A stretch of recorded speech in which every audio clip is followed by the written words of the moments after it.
थानाध्यक्ष जादवपुर, एक चौकीदार, उनके साथ एक ड्राइवर, थाना का ही ड्राइवर, और एक प्राइवेट दलाल जिसका नाम राजू यादव है। इन 4 लोगों को तत्काल भ्रष्टाचार अधिनियम में FIR दर्ज करके हमारे SDPO सदर 2 हैं सदवलिया, उनके वो अनुसंधान करता है और उनको 4 लोगों को न्यायिक हिरासत में भेज दिया गया। नमस्कार, मैं रंजन शर्मा। बिहार के एक ऐसे SP और एक ऐसा थाना जो अपने ही थाना प्रभारी को अपने ही थाने के हाजत में कैद कर लिया और उसके बाद जेल भेज दिया। दरअसल मामला गोपालगंज जिले का है, जहां यादवपुर थाने के थाना प्रभारी के रूप में अनिल राम तैनात थे और उनको भ्रष्टाचार के आरोप में SP विनय तिवारी ने जेल भेज दिया और साथ साथ 2 चौकीदार और एक थाने के दलाल और एक थाने के ड्राइवर को भी जेल भेज दिया। और इस प्रकार की कार्रवाई बिहार के प्रत्येक SP को करना चाहिए कि उनके जिले के कोई भी पुलिस पदाधिकारी अगर रिश्वत के आरोप में पकड़े जाते हैं और दोष सिद्ध हो जाता है तो सिर्फ उनको निलंबन नहीं करना चाहिए, निलंबन के साथ साथ जेल भी भेजना चाहिए।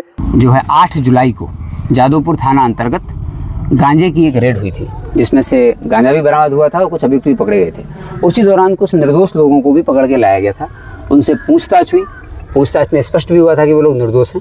फिर भी उनको 36 घंटे तक थाने में रखा गया और रखने के बाद लेन देन कर करके पैसा लेकर के छोड़ दिया गया। जांच जब की तो स्पष्ट हुआ कि जब ये रेड हुई तो SHO जादवपुर गए थे, उनके साथ थाना के जो चौकीदार थे, चालक था और 1-2 लोग और थे उस टीम में जो गए थे रेड करने। जब रेड करने ये लोग गए तो गांजा इनको बरामद हुआ, ये लेकर के अपना अभियुक्त तो लेकर के आ गया। लेकिन उसी समय वहाँ पर कुछ बेतिया से लोग आए थे जो कि गाय खरीदने के लिए आए थे, जिनका इस मामले से कोई लेना देना नहीं था। जहाँ पर गांजा बरामद हुआ वहाँ से करीब 50 मीटर की दूरी पर था। वो लोग अपना काम कर रहे थे तो इनको शक हुआ कि बेतिया से, चूँकि इधर गांजे का जो एक कारोबार है वो बेतिया और गोपालगंज के बीच का मंगलपुर ब्रिज के थ्रू होता है, ऐसी सूचनाएं मिलती रहती। तो थाना प्रभारी को शक हुआ तो ये लेकर के आए उन लोगों को। गांजे के व्यापार में नहीं थे तो तत्काल क्लियर हो ही गया था, उनको छोड़ा जा सकता था। लेकिन 36 घंटे तक रखा गया और पैसे के लेन देन की पुष्टि जब हो गई उसके बाद ही इन लोगों को छोड़ा गया। तो जब पुष्टि हो गई तो उसके बाद छोड़ा इन लोगों ने और PR बॉन्ड पर छोड़ दिया। तो इसमें सारे साक्ष्य मिले हैं। स्टेशन डायरी की थाना में कोई एंट्री नहीं है, ऑफिशियल रिकॉर्ड में कहीं एंट्री नहीं है कि इनको पकड़ के लाए गए। छोड़ने का PR बॉन्ड का इन्होंने एंट्री है, चूँकि इन्होंने 4 लोगों को छोड़ा है।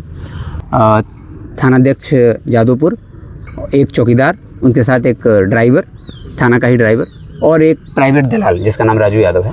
इन 4 लोगों को तत्काल हिरासत में दिया गया, उनसे पूछताछ की गई। पूछताछ के क्रम में इन लोगों ने स्वीकार भी किया कि ऐसे हुआ था। और जब ये घटना हुई तो 8 से 9 के बीच में जब ये छोड़ना था तो थाना प्रभारी उस दलाल से लगातार फ़ोन से संपर्क में थे। ये भी टेक्निकल साक्ष्य आए हैं कि लगातार फ़ोन पर बात कर रहे थे, जिससे पुष्टि हो रही है कि जब दलाल के पास पैसे पहुँच गए तो इनके पास फ़ोन आ गया। उसके बाद इन्होंने उसको छोड़ दिया और भी महत्वपूर्ण साक्ष्य इसमें मिले हुए हैं। तो इन सभी 4 जो अभियुक्त हैं इस केस में, इनको गिरफ्तार कर लिया गया है और भ्रष्टाचार अधिनियम के तहत कार्रवाई की गई है। भ्रष्टाचार अधिनियम में FIR दर्ज करके हमारे SDPO सदर 2 हैं सदवलिया, उनके वो अनुसंधान करता है और उनको 4 लोगों को न्यायिक हिरासत में भेज दिया गया है।